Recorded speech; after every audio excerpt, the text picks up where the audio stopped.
우리는 앞선 7장에서 남는 자가 돌아온다라는 스알랴습과 또 어제 말씀에서 여호와께서 함께 하신다라는 임마누엘 두 아들을 만나보았습니다. 오늘도 이 8장에서 새롭게 등장하는 또 아들이 있습니다. 그 아들을 통해서 하나님께서 이스라엘에게 전하시고 싶은 메시지를 상징적으로 또 오늘도 전하십니다. 그런데 이 메시지는 비록 이스라엘에게 전해져지고 있지만 지금 이 시간 이 말씀을 듣는 우리에게도 동일하게 적용되고 있는 것입니다. 먼저 1절을 함께 읽겠습니다. 여호와께서 내게 이르시되 너는 큰 서판을 가지고 그 위에 통용 문자로 마엘살라 하스바스라 쓰라. 여호와 하나님께서 이사야에게 다시 한번 말씀하십니다. 사람들이 다 알아볼 수 있는 큰 서판에다가 통용 문자, 그러니까 지금 우리가 흔히 사용하고 있는 문자로 글씨를 크게 쓰라는 것입니다. 큰 서판은 한눈에 다 알아보라고 그렇게 만든 그 판을 서판이라고 합니다. 쉽게 말하면 요즘으로 말하면 큰 건물에 걸려있는 현수막 아니면 길거리에 있는 큰 현수막 같은 데다가 하나님께서 마헬살라 하스바스라고 적으라는 것입니다. 발음이 좀 무척 어렵습니다. 마헬살라 하스바스. 설교를 준비하면서 계속 어제 이렇게 읽어보는데도 이 발음이 잘 안 돼가지고 되게 많이 고생을 했습니다. 이 이름은 나중에 이사야의 아이에게 주는 이름인데요. 마엘은 빠르다라는 뜻이고 살라는 전리품이라는 뜻입니다. 그리고 하스는 신속하다, 바스는 약탈하다 이라는 뜻입니다. 그래 고지고대로 직역을 하면 전리품이 빠르고 약탈품이 신속하다라는 뜻인데 좀 이렇게 풀어서 해석하면 노략이 빨리 오고 약탈이 속히 온다라는 의미로 같은 뜻을 두 번 반복해서 강조하고 있는 것입니다. 그럼 노략이 약탈이 속히 온다라는 이런 수수께끼 같은 말을 하나님께서는 왜 크게 써가지고 남유다 백성이 모두 알아보게 붙여넣으라고 했을까요? 첫 번째로 남유다를 침략해온 북왕조와 아람에 대해 하나님은 아스르를 이용해서 멸망시키고 아스르에 의해 노략과 약탈이 속히 이루어진다는 것을 말하고 싶으신 것입니다. 북왕조와 아람의 연합군의 침략에 벌벌 떨고 있는 아하스와 남유다 백성들에게 두려워하지 말라고 다시 한번 또 강조하고 있는 것입니다.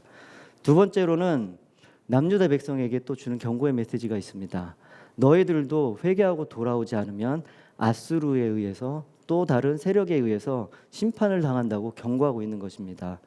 아스루는 너희들 또한 처참하게 노력하고 신속하게 약탈할 것이다. 그러니 너희들이 의지할 것은 이 아스루가 아니라 바로 나 여호와 하나님이다 라고 말해주고 있는 것입니다. 이렇듯 하나님은 끊임없이 계속해서 우리가 회개하고 돌아오기를 간절히 바라고 마지막까지 기회를 주고 계시는 것입니다. 2절 함께 읽어보겠습니다. 내가 진실한 증인 제사장 우리야와 여베레기야의 아들 스가랴를 불러 증언하게 하리라 하시더니 또 이름들이 나오는데 이번에도 좀 어려운 이름이 나옵니다. 여베레기야. 발음이 이번 8장에서는 좀 어렵습니다. 이 말씀에서는 제사장 우리야와 여베레기의 아들 스가랴 두 명이 등장하는 것을 볼 수 있습니다. 이 두 명이 등장한다는 것은 큰 의미가 있습니다. 혹시 훗날 이 일이 진짜 발생했을 때 이스라엘 백성들이 나는 그런 얘기 들은 적 없습니다. 만약 그때 그런 얘기를 들었다면 내가 회개했을 것입니다 라고 핑계를 대지 못하게 하려고 일부러 두 명의 인물을 증인으로 사용하신 것입니다. 그런데 이 두 명의 인물 또한 일반 보통 평범한 시민이 아닙니다. 한 사람은 그 당시 대사장직을 수행하던 사람이고 또 한 사람은 왕실의 망명 높은 인사로 활동하는 것으로 추정되는 사람입니다. 이런 사람들을 증인으로 세웠다는 것은 바로 이 증언이 신빙성이 높다는 것입니다. 그리고 한 사람이 아닌 두 사람을 세웠다는 것은 하나님께서 이 일이 반드시 일어난다라는 것을 확증해 주고 계시는 것입니다. 그런데 여기서 우리가 곰곰이 생각해야 볼 것이 하나 있습니다. 보통 하나님께서 말씀하시고 그 후에 또 뭐 증인까지 세우시고 구태여 이렇게 하시는 것은 우리가 성경에서 그렇게 쉽게 찾아볼 수 없는 것입니다. 그런데 아하스는 이미 아수르에게 줄을 대서 위기를 모면하려고 했습니다. 근데 실제적으로 또 그런 일이 하나님에 의해서 일어나게 된 것입니다. 구태 하나님께서 이 말씀을 하신 것은 아수르의 두 왕국이 멸망한 것이 아하스나 유다 남유다의 백성들이 하나님의 주도하에 하나님의 방법으로 이룬 것을 혹시 아하스가 자신의 정치적으로 외교적으로 이룬 것인가 하는 오해를 방지하기 위함입니다. 하나님은 아수르에 의해 아람과 북이스라엘 패망 사건이 발생하기 전에 이미 이 말씀을 선포해 놓으심으로써 그 일은 내가 이룬 것이다 라는 것을 미리 알리기 위해서 증인을 세웠다는 것입니다. 역사를 주관하시는 여호와 하나님의 계획하에서 일어난 사건은 아무도 부인할 수 없도록 확정하고자 그렇게 일부러 하신 것입니다. 자, 3절 이어지는 3절 다 같이 한번 읽어보도록 하겠습니다. 내가 내 아래를 가까이 하매 그가 임신하여 아들을 낳은지라 여호와께서 내게 이르시되 그의 이름을 마엘살랄 하스바스라 하라. 이사야의 아내인 여선지자, 우리 말 성경에는 그냥 아내라고 되어 있지만 히브리어 성경이나 영어 성경들을 보면 다 여선지자라고 되어 있습니다. 왜 그런지 이유는 잘 모르겠지만 이사야는 본인뿐만 아니라 부인도 바로 여선지자였던 것입니다. 그런데 그 이사야의 아내가 임신해서 아들을 낳는데 그 이름이 바로 아까 큰 서판에 썼던 마엘살랄 하스바스라고 하십니다. 이사야는 이미 스알야습이라는 아들이 있습니다. 남는 자는 돌아온다는 스알야습과 노략과 약탈이 빠르게 이루어진다라는 마엘살랄 하스바스, 모두 이 이름에는 전쟁 또는 심판이 전제되어 있습니다. 남유다의 사람들이 이 아이들의 이름을 부르거나 이 아이의 이름을 들으면 아마 생각하게 될 것입니다. 이런 심판이 있을 것이며 또 전쟁이 있을 것이다. 그런 메시지를 듣게 되며 또 그 메시지에 대해서 다시 한번 생각하게 될 것입니다. 이런 측면에서 이사야의 아들은 두 왕국의 패망을 알리는 표적일 뿐만 아니라 그 사건이 있기도 전에 이러한 패망 사건이 여호와에 의해 계획된 것이라는 사실까지도 알리는 역할을 하고 있는 것입니다. 근데 이사야의 아이들의 이름은 하나님의 뜻에 따라 정했는데 그 이름에는 심판이나 전쟁 뭐 이런 별로 좋지 않은 뜻들이 들어가 있습니다. 그나마 스알라습은 좀 괜찮은데 마엘살라 살라바스는 노략 뭐 이런 것을 이름으로 사용하고 있습니다. 이런 예를 또 다른 곳에서 찾아보면 호세아에서 나오는 호세아의 자녀 이름들은 로하마, 궁휼이 여김을 받지 못한다. 그리고 또 한 명의 이름은 로암미, 나의 백성이 아니다. 수알야스, 마에살라 하스바스와 같이 이 이름도 부모가 그 자녀들을 부를 때 그 마음이 되게 편하지 않았을 것 같습니다. 보통 우리들이 자녀들의 이름을 질 때는 부르기 좋고 또 좋은 뜻을 담은 그런 이름을 짓게 마련입니다. 뭐 성경에서도 그런 좋은 이름들이 많이 나타납니다. 뭐 멀리 가지 않고 이제 가까운 뭐 이사야만 봐도 여호와께서 구원하신다. 아주 좋은 이름을 갖고 있지만 아들들의 이름은 하나님의 명령으로 그런 식으로밖에 지을 수가 없었습니다. 또 우리 주변에서도 보면 하나님의 은혜 하은이, 주님의 은혜 주은이, 뭐 예수님을 닮은 아이 뭐 예담이 뭐 이런 친구들 우리들 요즘에는 흔히 볼 수 있습니다. 그러나 선지자는 이런 이름을 어쩔 수 없이 하나님의 명령에 의해서 지을 수밖에 없었습니다. 그런데 선지자들은 이런 이름뿐만 아니라 또 행동으로도 하나님의 메시지를 전하고도 합니다. 에스겔은 미친 사람 소리를 들을 정도로 회개한 행동들을 하기도 했습니다. 이렇게 이름으로나 행동으로나 하나님의 말씀을 전하는 것이 그냥 문서로 구두로 전하는 것보다 훨씬 더 빨리 이해할 수 있고 더 효과적으로 전할 수는 있습니다. 저는 이 부분에 있어서 이 부분을 읽으면서 선지자의 삶이 너무나 어렵다는 것을 다시 한번 느끼게 됐습니다. 그런데 우리 한 사람 한 사람에게도 하나님께서는 소명을 주시고 계십니다. 여기 계신 여러분들도 각자에게 주시는 소명들을 갖고 계십니다. 그 소명이 아무리 어렵고 힘들지라도 이런 선지자들의 삶을 보면서 또 그리고 하나님께 도움을 간구하면서 기도하면서 그 맡겨진 소명을 잘 감당하시기를 바랍니다. 이어지는 4절 한번 함께 읽어보도록 하겠습니다.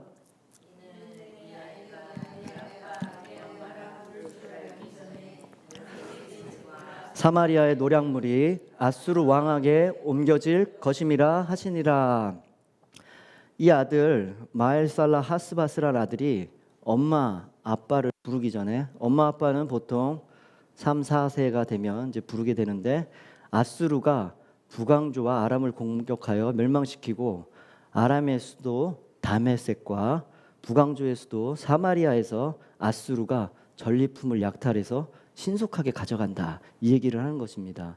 이 이야기는 두 왕국이 멸망하는 것을 이제 예언하고 있는데 7장 우리가 먼저 알아본 7장 전반에서는 65년 후에 이 두 나라가 멸망한다고 말했습니다.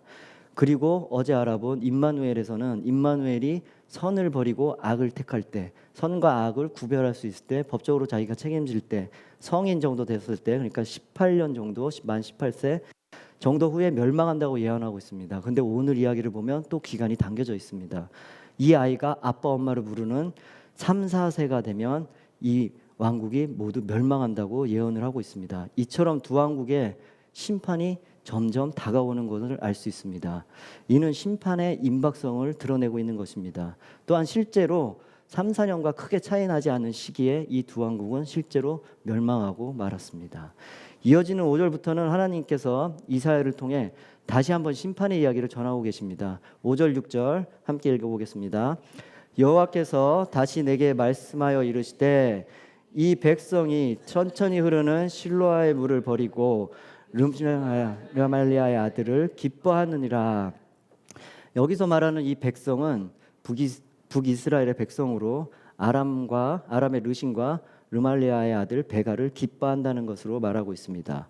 실로아의 물은 기온샘으로부터 끌어온 것으로 물이 그다지 빠르지도 않고 또 흐름도 원만해가지고 예루살렘에 물을 공급하는 아주 중요한 수로의 역할을 한답니다. 이 실로의 문을 바로 하나님의 도우심을 상징합니다. 근데 여기서 말하는 또 기온샘은 나단이 솔로몬을 데리고 가서 왕으로 추대하는 장소로 나옵니다. 바로 다윗의 언약이 이행되는 것을 상징하는 곳입니다. 따라서 실로아의 물을 버렸다는 것은 하나님의 은혜를 거부했다는 것이고 도우심을 거부했다는 의미입니다. 이 이유로 인해서 북왕국을 심판을 받게 되는 것입니다. 하나님께서 주신 다윗 왕조의 지배를 버리고 르신과 르말리아의 아들 베가를 기뻐함으로써 하나님의 계획 그리고 하나님의 언약을 위협했기 때문에 끝내는 멸망하고 마른 것입니다. 하나님은 천천히 흐르는 실로아의 물처럼 고요하게 일하실 때가 많습니다. 그런데 우리는 당장의 기도의 응답이 없거나 당장에 뭐가 없으면 걱정에 빠지고 또 근심하게 되고 심지어 의심하게 됩니다. 그러나 하나님은 하나님 때 가장 완벽하게 일하신다는 것을 우리는 그동안의 삶의 경험을 통해서 또 그리고 여러 간증을 통해서 깨달을 수 있습니다. 어쩌면 하나님의 시계와 우리의 시계는 많이 다를 수도 있습니다. 그런데 즉각적인 응답만을 기다리는 우리 측면에서 본다면 그 다른 게 어쩌면 당연할지도 있습니다. 그러나 시간이 지나고 보면 하나님께서 언제나 가장 완벽하게 가장 좋은 타이밍에 또 우리에게 가장 좋은 것을 공급하였다는 것을 깨닫곤 합니다. 그래서 항상 우리는 하나님이 일하시는 방법과 그 시간을 존중해야 합니다. 그리고 우리를 위해 가장 좋은 것을 예비하신 하나님을 신뢰해야 하는 것입니다. 이어서 실로아의 물을 버린 북이스라엘과 아람에 대한 심판이 나타납니다. 함께 7절, 8절 읽어보도록 하겠습니다. 그러므로 내가 흉흉하고 창일한 큰 하수 곧 아수르 왕과 그의 모든 위력으로 그들을 뒤덮을 것이라. 그 모든 골짜기에 차고 모든 언덕에 넘쳐 흘러 유다에 들어와서 가득하여 목에까지 미치리라. 임마누엘이여 그가 펴는 날개가 내 땅에 가득하리라 하셨느니라. 7절에서 나오는 흉용하다, 창일하다. 제가 그렇지 않아도 어제도 말씀드린 것 이렇게 발음을 정확하게 잘 못하는 편인데 오늘 너무나 발음이 어려운 단어들이 계속 쏟아지고 있습니다. 여러분 혹시 흉용하다 이런 단어 들어보시거나 써보신 적 있습니까? 잘 사용하지 않는 단어라 저도 어제 한번 사전을 찾아봤습니다. 흉용하다는 것은 물결이 매우 세차게 일어나다 또는 물이 힘차게 솟아나다라는 뜻이고, 창일하다는 말은 물이 불어 넘칠 듯한 모양을 말합니다. 아수르 군대가 쳐들어와서 이 두 나라를 다 이렇게 망하게 한다는 것입니다. 근데 그 쳐들어온 아수르 군대의 기세가 엄청나다, 대단하다는 것을 표현하기 위해서 이 어려운 단어들을 사용한 것 같습니다. 우리는 몇 년 전에 일본에서 지진이 일어나고 쓰나미가 오는 것을 본 적이 있습니다. TV 방송을 통해서 그 쓰나미를 봤을 때 그 엄청난 위력의 쓰나미가 막 육지로 타고 올라오는 것을 봤습니다. 그와 마찬가지로 아수르가 이 두 나라를 침략해서 멸망시키는데 그와 같은 기세로 그렇게 다 밀어붙여서 끝을 냈다는 것입니다. 다윗 왕조를 무너뜨리고 자신들의 꼭두각시 왕을 세워서 남유다를 정복하려던 그들의 그 악한 꾀가 하나님의 도구인 아수르에 의해서 처참하게 멸망되고 만 것입니다. 그런데 8절에서 보면 그 물이 넘쳐서 남유다로 흘러온다고 되어 있습니다.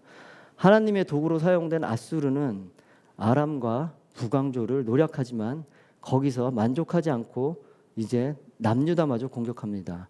이것을 8절에서 물이 남유다에 들어와 가득하다라고 표현한 것입니다.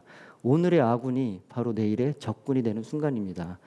그런데 이 표현들을 잘 살펴보면 7절과는 다르게 완전히 뒤덮여 있다고 하지 않고 목에까지만 찼다고 되어 있습니다. 이는 완전히 뒤덮여서 모든 것을 죽게 한 것이 아니라 목숨만은 남아있다는 것입니다.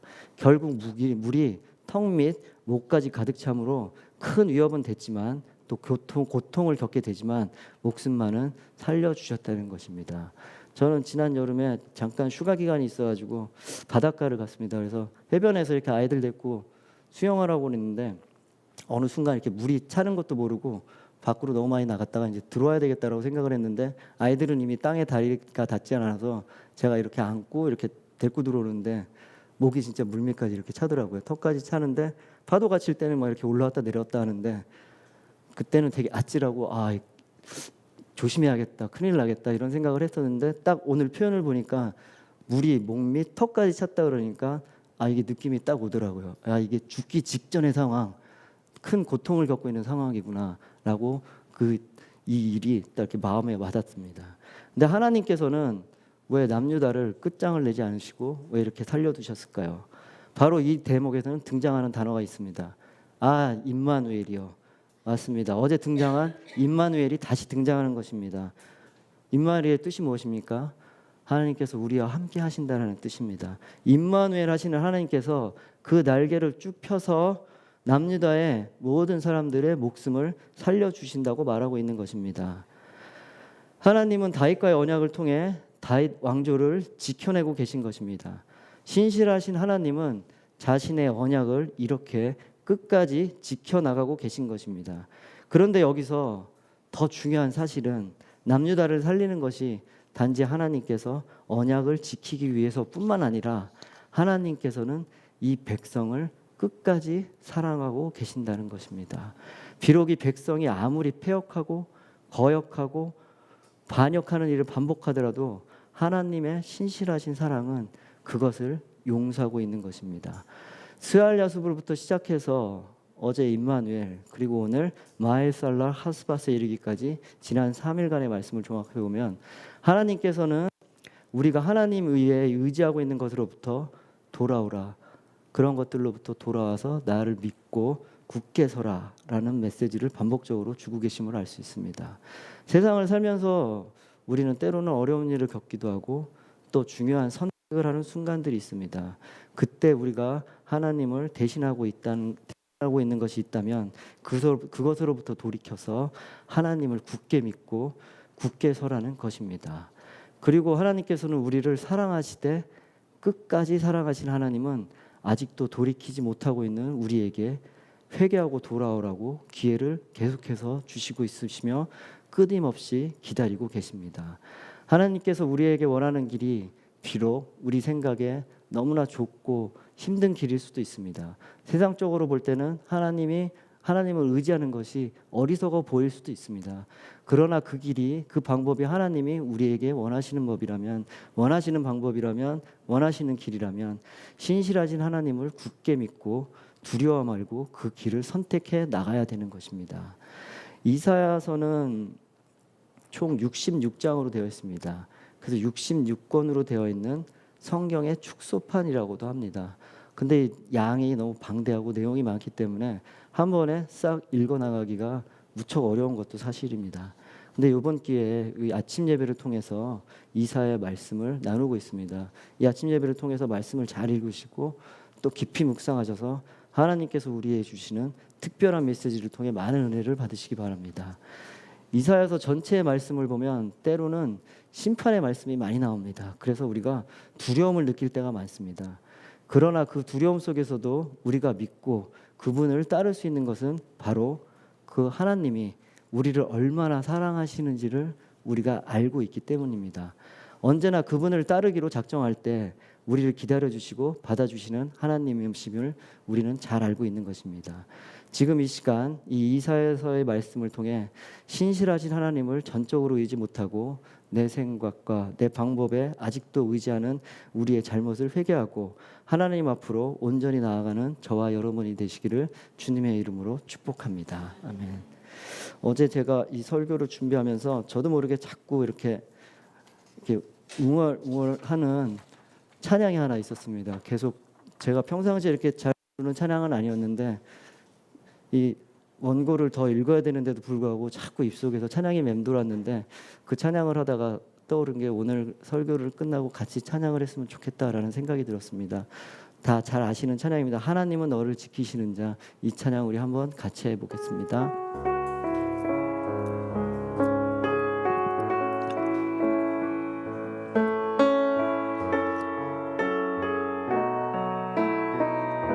하나님은 너를 지키시는 자. 하나님은 너를 지키시는 자. 너의 우편에 그늘 되시니 낮의 해와 밤의 달도 너를 해치 못하리. 너를 해치 못하리. 하나님은 너를 지키시는 자. 님은 너를 지키시는 자. 너의 환난을 면케하시니 그가 너를 지키시리라. 너를 지키시리라. 너의 출입을 지키시리라. 너의 출입을 지키시리. 눈을 들어 산을 보아라. 눈을 들어 산을 보아라. 너의 도움 어디서 오나. 전지 지으신 너를 만드신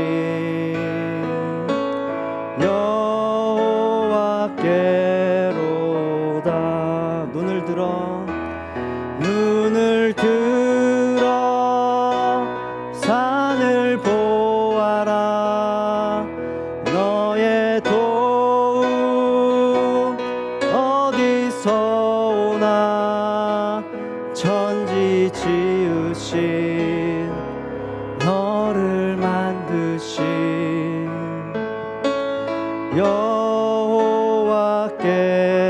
여호와께로다. 천지 지으신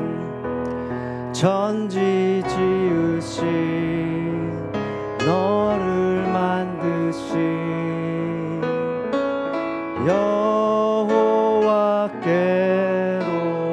여호와께로다. 오늘 주신 하나님의 말씀을 통해서 또 그 마음을 통해서 기도를 하기 원합니다. 하나님께서는 오늘 말씀을 통해서 계속해서 회개하고 하나님께 돌아오라고 말씀하십니다. 마에살랄 하스바스. 비록 이 말이 심판을 의미하지만 그 안에는 우리를 향한 하나님의 사랑이 담겨져 있음을 우리는 알 수 있습니다. 지금 이 시간 우리가 하나님 이외에 붙잡고 있는 것, 하나님 의지에 위에 의지하고 있는 것들이 있다면 다 깨트려 주시옵소서. 하나님을 의지하지 않고 신뢰하지 않고 살아가지 못하는 우리의 이 완악한 마음이 있다면 다 깨트려 주시옵소서. 온전히 주님만을 신뢰하며 주님께서 주신 그 소명을 잘 감당하는 우리가 되게 하여 주시옵소서. 우리 모두 합심하여 기도하시겠습니다. 하나님 아버지, 그렇습니다. 주님, 오늘 이 아침 계속해서 주님께서는 저에게 말씀하십니다. 하나님 위에 우리가 의지하고 우리가 신뢰하는 것들이 있다면, 또 하나님 위에 우리의 힘으로 해결하는 문제가 있다면 그것부터 돌이켜 신실하신 하나님을 굳게 믿고 굳게 서라고 말씀하십니다.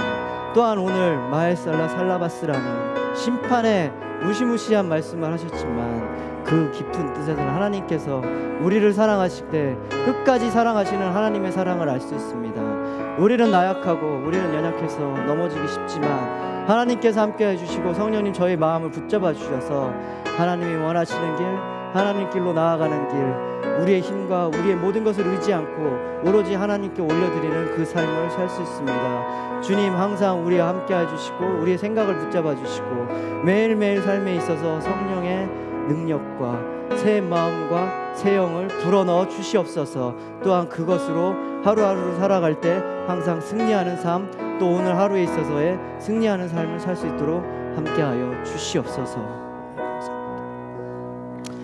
하나님 아버지 감사합니다. 오늘도 주님께서는 우리의 힘과 우리의 의지에 매달려 있지 말고 돌이켜 하나님께 돌아오라고 끊임없이 말씀하고 계십니다. 또한 심판을 말하시지만 그 안에는 하나님의 사랑이 숨겨져 있음을 또한 알 수 있습니다. 우리가 때로는 넘어지기도 하고 때로는 우리 마음대로 하기도 하고 우리의 의지대로 하지만 주님 이런 마음을 깨트려 주시고 우리에게 주님의 마음을 품게 하여 주셔서 주님의 뜻대로 살고 주님의 뜻대로 주님이 인도하시는 길대로 사는 저희 될 수 있도록 하여 주시옵소서. 또한 오늘 하루 삶을 통해서 주님께 영광을 드릴 수 있고 또 주님을 우리의 삶으로서 증거해낼 수 있는 오늘 하루 될 수 있도록 성령님 저희와 함께하여 주시옵소서. 감사드립니다. 이 모든 말씀 우리 주 예수 그리스도 이름으로 기도합니다. 아멘.